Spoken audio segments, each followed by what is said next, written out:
Halo semuanya, selamat datang di Sebelum Pukul 3, di mana kita akan membahas berbagai hal terkait dunia metafisik, misteri yang ada di dunia, fenomena-fenomena gaib, fenomena supranatural, aneh tidak logis yang ada di sekitar kita. Nah, kali ini kembali pada segmen Seputik Mengawal Kasus. Tidak lain dan tidak bukan adalah kasus Jalan Cagak Subang, atau yang lebih dikenal dengan istilah kasus Subang. Sudah masuk tahun ketiga, namun progres kasus Subang ini seakan-akan hanya berupa titik terang saja. Video yang akan saya tampilkan kali ini adalah kumpulan-kumpulan video berdasarkan mimpi-mimpi yang pernah saya alami pertama kali saya mengawal kasus Subang hingga saat saya mengawal kasus Subang ini dalam beberapa waktu yang lalu. Nah, dari video inilah yang menjadi dasar saya untuk menjadi pemerhati kasus Subang di Jawa Barat ini. Untuk kalian yang baru menemukan video ini atau baru menemukan channel ini, silakan kalian tonton ulang video-video saya awal-awal mengawal kasus di link yang ada di deskripsi saya.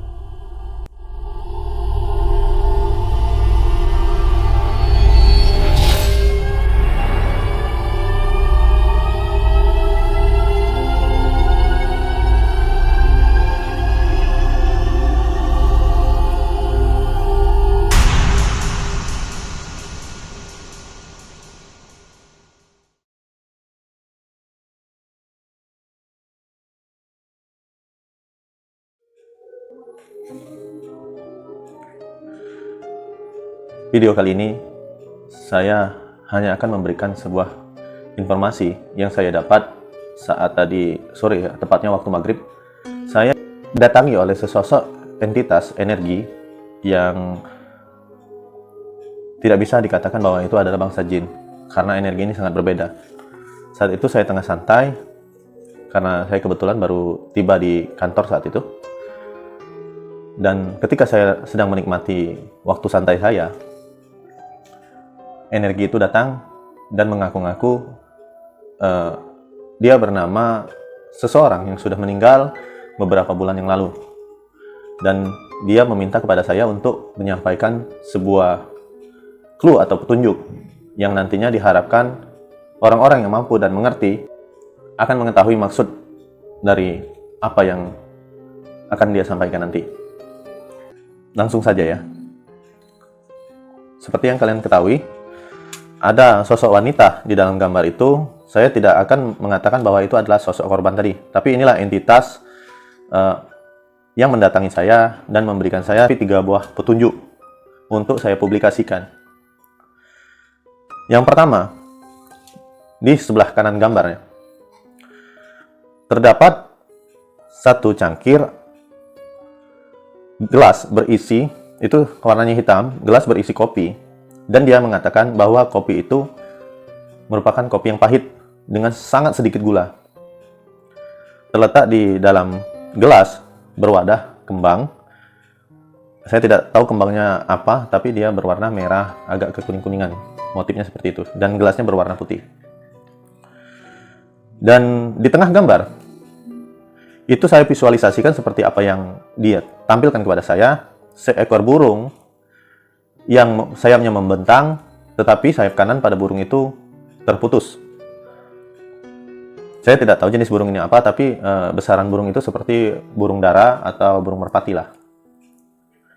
Dan yang ketiga, visualisasi yang ketiga, dia menunjukkan kepada saya sebuah perangkat alat pancing, meliputi joran, juga reel, dengan joran berwarna hitam, agak kebiru-biruan, dan reel berwarna biru yang ada sedikit metalik kuning, dengan tali pancing menggunakan tali pancing jenis apa ya, jenis PE. Nah, dia hanya memberikan saya 3 petunjuk ini. Siapapun, tolong siapapun yang mengerti atau ingin mengetahui, silakan kalian share, silakan kalian bagikan sesuai dengan apa yang dikehendaki oleh entitas ini. Sekali lagi, saya tidak menyebutkan bahwa itu adalah ruh dari orang yang meninggal. Tapi selama saya mengenal banyak sekali energi jin, salah satunya yang ini tidak teridentifikasi oleh saya atau kita semua. Pembahasan simbol. Ada simbol kopi hitam. Saya rasa ini betul-betul sebuah minuman ya. Kopi bukan hanya sebuah simbol. Tapi bunga yang ada di dalam simbol kopi ini, saya masih ragu dia ada atau tidak. Tapi bunganya itu lebih mirip seperti kembang sepatu ya. Kalau kalian tahu kembang sepatu, seperti itu. Sedangkan yang lain, saya tidak terlalu paham. Karena ini ada burung merpati yang sayapnya dipatahkan atau seperti terpotong, seperti itu. Dia mendatangi saya, mengatakan, "Apa kamu bisa membantu saya? Jika kamu bisa membantu saya memberikan petunjuk ini kepada orang-orang, saya akan senang membantu kamu."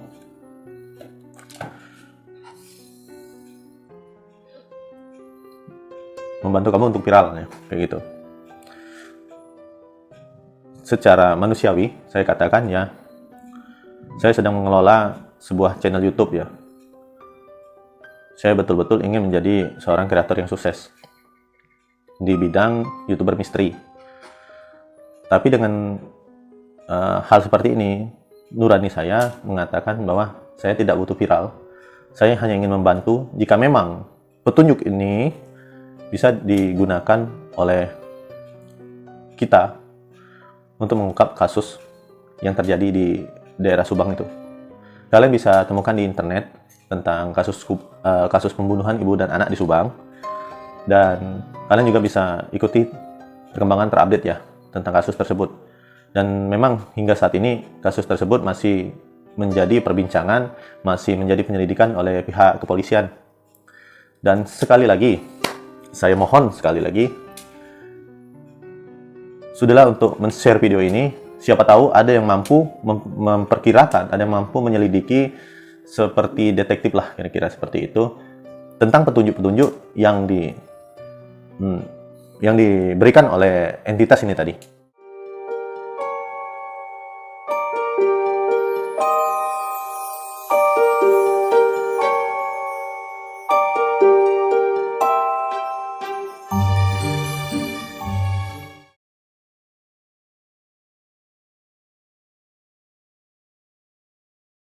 Jumat malam lalu, tepatnya pukul 11 malam lebih. Saat itu saya tengah beristirahat, menemani anak saya tidur. Anak saya masih kecil. Dan lagi-lagi entitas ini mendatangi saya untuk kedua kalinya. Dan di situ dia datang dalam keadaan menangis. Ini semuanya saya catat di sini. Nah, entitas ini datang menangis. Pertama, dia meminta orang-orang untuk stop melakukan ritual pemanggilan dengan mengambil tanah makam ibunya dan dirinya. Saya baru tahu ini, tolong loh untuk kita para praktisi supranatural ya. Sebaiknya kita berlaku sopan ya. Dia meminta kepada kita untuk stop, untuk berhenti. Dan dia juga mengatakan agar orang-orang stop melakukan ritual pemanggilan dengan namanya dan ibunya hanya untuk kepentingan bersenang-senang. Cukup doakan kami. Seperti itu. Kedua, dia meminta saya menyampaikan pesan kepada, nah ini yang saya agak sanksi untuk mengatakan, tapi bismillahirrahmanirrahim, demi Allah, demi Rasulullah saya sampaikan. Dia menyampaikan pesan kepada 3 orang pelaku dan 4 orang yang terlibat membantu mempersulit pengungkapan kasus pembunuhan. Allahu a'lam bishawab. Saya tidak tahu ya. Saya betul-betul tidak tahu. Ini pesan langsung dari entitas itu. Pesannya begini, yang saya terjemahkan ke dalam bahasa Indonesia. Bersenang-senanglah kalian di atas jasad kami yang dingin. Seperti layaknya hari kemerdekaan yang kita peringati bersama saat itu. Kami tidak pernah menyangka perdebatan kita berakhir dengan kepahitan. Saya telah berikan petunjuk atas izinnya, izin Allah ya maksudnya mungkin ya, melalui laki-laki ini, berharap agar kalian menyadari dosa-dosa kalian. Sungguh kami menyaksikan bahwa balasan dari Tuhan itu nyata adanya. Dan ada satu lagi pesan khusus buat Bapak Yosef, dimanapun Bapak Yosef berada saat ini. Semoga Bapak Yosef diberikan ketenangan ya, untuk kasus anak dan ibu ini yang merupakan keluarga Pak Yosep, saya turut berbelasungkawa ya Pak. Singkat banget pesan yang disampaikan oleh entitas ini. Dia hanya bilang, ini saya terjemahkan dalam bahasa Indonesia ya. Maafkan aku, Pak. Hanya seperti itu.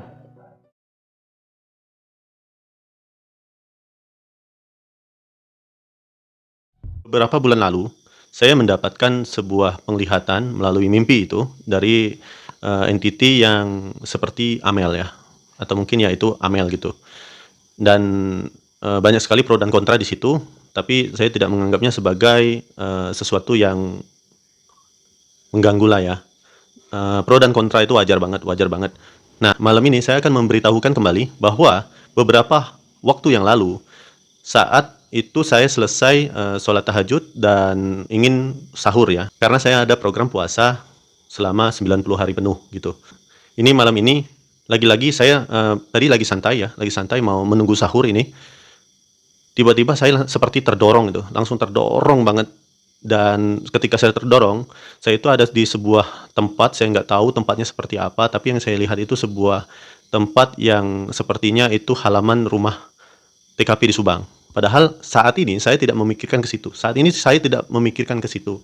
Yang saya pikirkan saat ini adalah bagaimana saya pulang nantinya gitu kan. Dan itu seperti wujudnya itu atau sosoknya itu seperti maaf almarhumah Ibu Tuti. Bukan Amel, tapi almarhumah Ibu Tuti. Dia tersenyum, dia berdiri seperti ini. Dia tersenyum dan menunjuk tangannya seperti ini. Kayak gitu. Terus lagi-lagi begitu saya lihat apa yang ditunjukkannya itu, ditunjuk sama Ibu Tuti, saya melihat Amel menunjukkan sepatunya nih. Jadi Amel itu menunjukkan sepatu Amel, dia ke bawah gini, tapi Amel itu seperti tidak notice sama saya. Dia menunjukkan sepatunya warna putih dan itu bukan sepatu cowok ya, tapi kayak sepatu cewek ya, tinggi, sepatunya tinggi, itu sepatu cewek.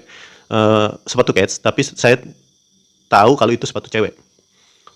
Setelah itu saya terdorong, dan Ibu Tuti, maaf ini bukan Ibu Tuti, maksudnya sosok yang menyerupai Ibu Tuti itu menunjukkan sebuah asbak rokok, bentuknya bulat seperti keramik, dan ada logo rokok, jadi seperti hadiah rokok, bulat, keramik putih, ada logo rokok, dan satu lagi itu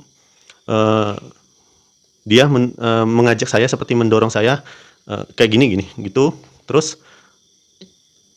apa sih namanya tuh? Itu seperti Amel itu memberikan kunci kepada seseorang, saya nggak tahu ya, tapi seperti saya melihat Amel memberikan kunci kepada seseorang, kuncinya itu bulat ya, kayak kunci apa ya, nanti saya tampilin di video, karena kuncinya seperti itu.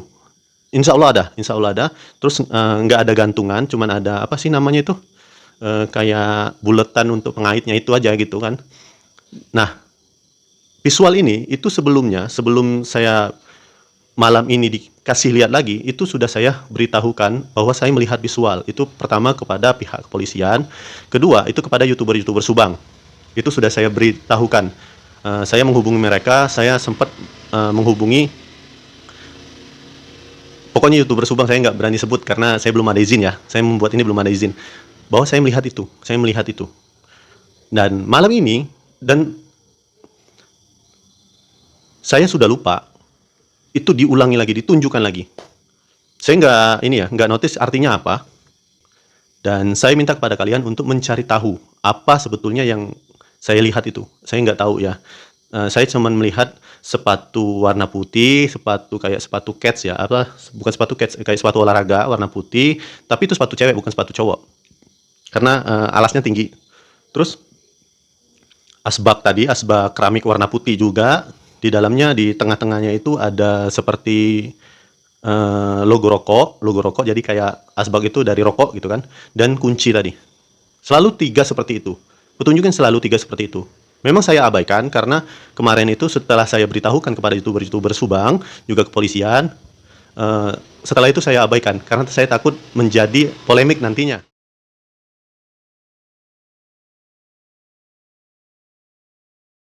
Lanjut lagi-lagi ini masalah mimpi. Saya itu orang yang paling jarang mendapatkan mimpi-mimpi yang sifatnya itu sangat kompleks, seperti nyata, tapi kemarin saya dapatkan kembali setelah saya tiba di Semarang. Jadi saya itu menginap semalam di Palembang, kemudian paginya naik pesawat dari Jakarta transit ke Semarang. Itu sangat lelah sekali, itu capek banget karena saya membawa anak dan istri ya untuk liburan lah ke rumah-rumah keluarga kita yang ada di Seputik. Nah, kejadian ini seperti nyata. Saya itu bertiga ada 2 orang. Pertama teman saya, itu ada teman saya, yang satunya perempuan. Ini seperti teman saya, tapi saya nggak ingat ini siapa nih. Yang satunya perempuan ini. Kami memakai tas lengkap, ransel seperti ransel, baju jaket saya sering saya pakai waktu live atau mungkin waktu membuat video itu ada baju jaket saya dengan lambangnya itu. Itu menuju TKP, TKP Jalan Cagak ke rumah Pak Yosep. Nah, sesampainya kami di rumah Pak Yosep, itu di depan kami itu ada mobil truk berwarna kuning ya, mobil truk kuning di depan menghadapnya. Kalau misalkan ini TKP, ini hadapan TKP, ini di depan kita SMA ya. Nah, mobilnya itu sebelah sini nih, dekat kebon, mobil truk. Kemudian di dalam itu ada Pak Yosep. Pak Yosep itu menyambut kami. Kemudian Pak Yosep ngomong seperti ini. Pak Yosep mencoba untuk berbicara pakai bahasa Indonesia ya. Memakai bahasa Indonesia. Kemudian Pak Yosep itu ngomong sama kami, alhamdulillah komplotan pelaku itu sudah ditangkap oleh polisi. Tapi sayangnya pelaku utama yang menghabisi anak saya dan istri saya ini belum tertangkap. Nah, rencananya itu kepolisian meminta saya untuk membantunya lagi karena sudah diduga ditemukan jejak pelaku yang sebenarnya, maksudnya itu pelaku utamanya itu saat itu sekitar kalau nggak salah bulan ini ya, itu bulan Desember karena hampir Natal. Kenapa saya bilang hampir Natal? Karena teman saya yang laki-laki itu ngomong bahwa itu hampir Natal gitu. Wah, gimana Pak kalau misalnya kami tetap di sini nanti keburu Natal gitu kan? Wah, iya ya. Tapi gimana, kami masih perlu mencari pelakunya gitu. Itu yang pertama. Pak Yosef mengabarkan bahwa pelakunya, komplotan pelaku atau pembantunya pelaku itu sudah ditangkap katanya. Kemudian dia ngomong lagi, ini saya minta maaf banget kenapa saya menyebutkan nama. Dia ngomong ke Pak Yosef, karena kejadian ini akhirnya hubungan keluarga ini renggang. Saya nggak bisa menemui cucu saya. Padahal ya kita karena udah terjadi ya, udah terlanjur, kita sudah berbaikan, akhirnya kita tahu siapa pelakunya. Tapi ya seperti ini, Kang, ya, ngomong sama saya kan gitu. Ya udah Pak, nggak apa-apa. Nah, ada yang ditinggalkan di situ katanya, kata Pak Yosef di dalam rumah. Mari kita masuk sama-sama. Akhirnya saya masuk. Kami berempat. Saya, teman saya 2 ini sama Pak Yosef masuk ke rumah. Nah, Pak Yosef itu begitu masuk ke arah kiri ya. Kalau misalnya dari dalam itu ke arah kiri itu ada ini kayak kamar, seperti kamarnya yang ditempati oleh kedua almarhum. Nah, di depan itu ada sepatu Amel. Saya ingat banget itu sepatu Amel karena sepatunya putih. Bukan putih, itu kotor banget sepatunya. Saat itu kotor banget, tapi aku tahu itu posisinya sepatu Amel putih dan itu sudah lecek, sudah kotor. Nah, sepatu itu sepatu yang ini sebelah kanan, sepatu sebelah kanan. Kenapa saya tahu sepatu sebelah kanan? Karena saya mencoba untuk mencocokkan di kaki saya. Saya mencoba untuk mencocokkan ke kaki saya yang kanan. Di depan sepatu kanan Amel, di depannya itu ada sepatu boot yang bentuknya kayak gini. Dan sepatu ini juga, ini sepatunya sudah lecek banget. Nah, sepatu ini kata Pak Yosef, ini milik pelaku. Nah, kemudian ada jejak kaki yang kata Pak Yosef itu jejak kakinya itu besar banget, nggak logis. Begitu kami cek, aku sama teman saya itu lihat posisi kakinya. Kok kakinya kayak kaki raksasa gitu kan, besar banget tapak kakinya itu. Tapi kayak digambar gitu, Pak maaf ini bukannya tapak kaki tapak kaki sepatu yang besar, tapi ini kayak digambar sengaja gitu, sengaja digambar sama orang gitu kan.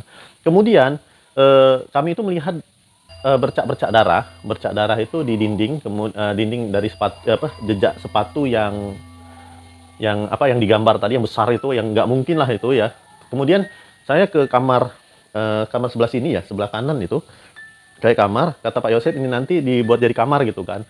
Terus saya ini masih mencari jawabannya itu ada di diarinya Amel, kata Pak Yosef.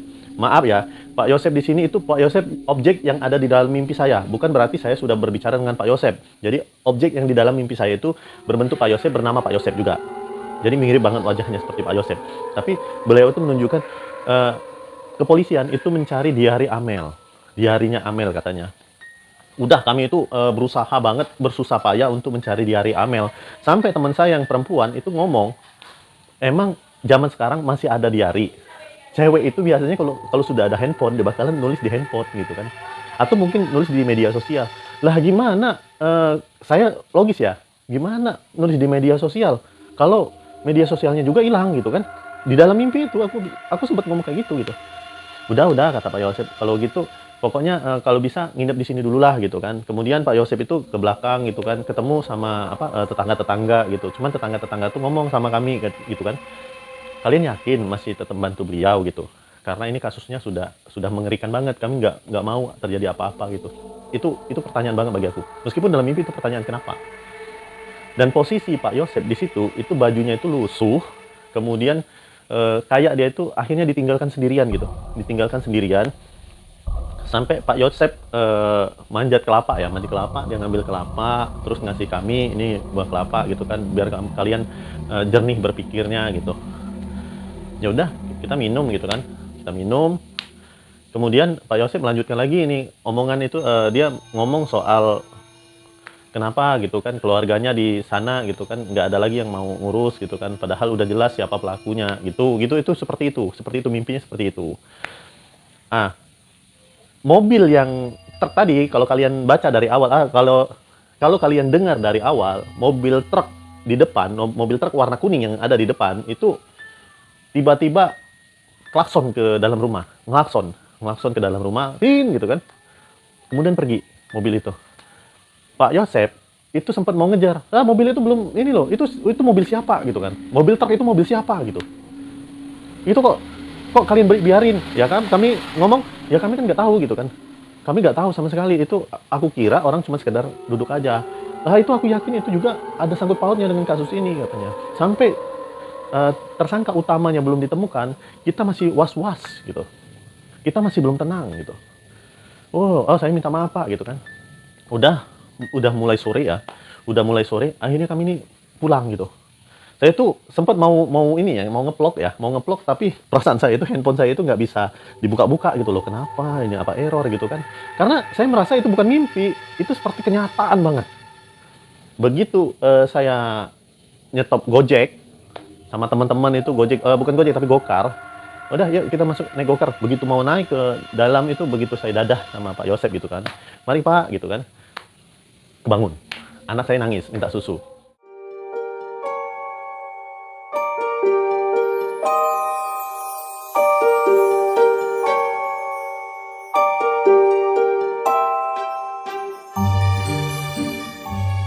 Kita mimpi bertemu orang tua yang sudah meninggal, apa benar itu orang tua kita ya? Atau hanya mimpi biasa saja? Oke, jadi kita bermimpi bertemu dengan orang yang sudah meninggal. Ya, dalam pertanyaan ini adalah orang tuanya.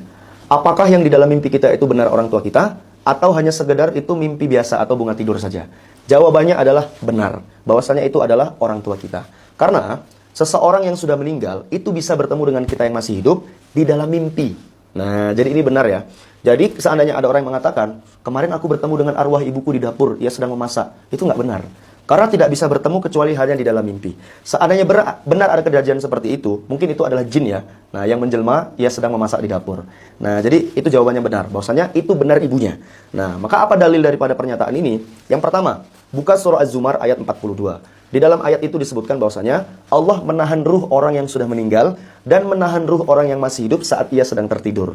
Nah, maka ayat ini ditafsirkan oleh para ulama bahwasanya di kesempatan inilah orang yang sudah meninggal dan orang yang masih hidup itu bisa bertemu saat ruh mereka sama-sama ditahan oleh Allah dan terjadi di dalam mimpi. Nah, itu adalah dalil yang pertama. Dalil yang kedua adalah riwayat tentang Sabit bin Qais yang syahid saat perang Yamama. Ketika perang Yamama, Sabit bin Qais ini menggunakan baju besi yang mahal. Nah, ketika ia terbunuh, ketika ia syahid, baju ini diambil oleh sahabat yang lain. Nah, maka Sabit bin Qais ini datang ke dalam mimpi salah seorang sahabat. Nah, dan Sabit bin Qais ini menceritakan, "Wahai sahabatku, ketika aku syahid, aku menggunakan baju besi. Nah, baju besi ini mahal. Dan baju besi ini diambil oleh si fulan. ia menyimpan di depan rumahnya dan ditutup di atas pelana kuda. Aku meminta tolong kepadamu, tolong ambilkan baju tersebut, ya, dan engkau jangan menganggap bahwasanya ini mimpi biasa.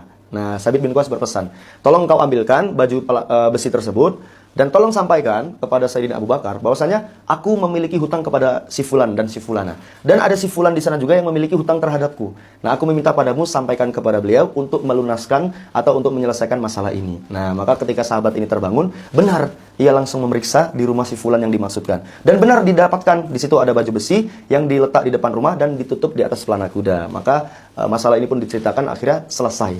Nah, ini adalah dalil bahwasanya benar orang yang masih hidup itu bisa bertemu dengan orang yang sudah meninggal hanya saja di dalam mimpi. Dalil yang ketiga adalah hadis di dalam Sahih Bukhari. Di situ dinyatakan bahwasanya mimpi itu ada 3. Ada namanya haditsun nafsi, yaitu mimpi daripada bisikan jiwa. Barangkali kita melakukan sesuatu dan sesuatu itu terbawa ke dalam mimpi, ya. Contohnya ketika kita terjaga, kita memikirkan sesuatu. Dan ketika kita tidur, sesuatu itu terbawa ke dalam mimpi. Nah, itu adalah jenis mimpi yang pertama, haditsun nafsi. Yang kedua adalah mimpi dari setan. Mungkin kita semua pernah mengalaminya, ya. Kita mimpi yang menakutkan, seram, ya, dikejar hantu sampai kita nggak bisa lari, ya. Nah, itu mimpi dari setan. Mimpi buruk, ya, itu jenis mimpi yang kedua. Jenis mimpi yang ketiga adalah mimpi dari Allah. Nah, mimpi dari Allah ini adalah mimpi-mimpi yang menyenangkan. Contohnya seperti mimpinya para nabi, mimpinya Nabi Yusuf, mimpinya Nabi Ismail, ya, untuk perintah disembelih. Dan salah satu mimpi dari Allah ini adalah ketika kita mimpi bertemu dengan orang yang sudah meninggal. Dan di dalam kitab Ar-Ruh, Ibnul Qayyim mengatakan bahwasanya orang yang sudah meninggal dunia itu bisa bertemu atau mendatangi seseorang yang masih hidup di dalam mimpinya untuk menyampaikan pesan-pesan. Yang pertama, ingin menyampaikan bahwasanya ia memiliki simpanan harta yang tidak bisa diketahui oleh orang lain kecuali dirinya sendiri. Maka orang yang sudah meninggal tersebut datang ke dalam mimpi seseorang untuk memberitahukan simpanan harta tersebut. Yang kedua, orang yang sudah meninggal dunia ini, ia bisa datang ke dalam mimpi orang yang masih hidup untuk menyampaikan hutang-hutang yang ia miliki. Barangkali semasa hidupnya ia memiliki hutang yang belum dibayar, lalu ia datang kepada mungkin anaknya, saudaranya, ia minta tolong untuk dilunaskan supaya hutangnya ini lunas dan tidak menjadi tanggungan ketika ia di alam kubur. Yang ketiga, ruh orang yang sudah meninggal dunia ini juga bisa datang kepada ruh orang yang masih hidup ke dalam mimpinya untuk memberikan keterangan bukti-bukti atau saksi di dalam perkara-perkara tertentu.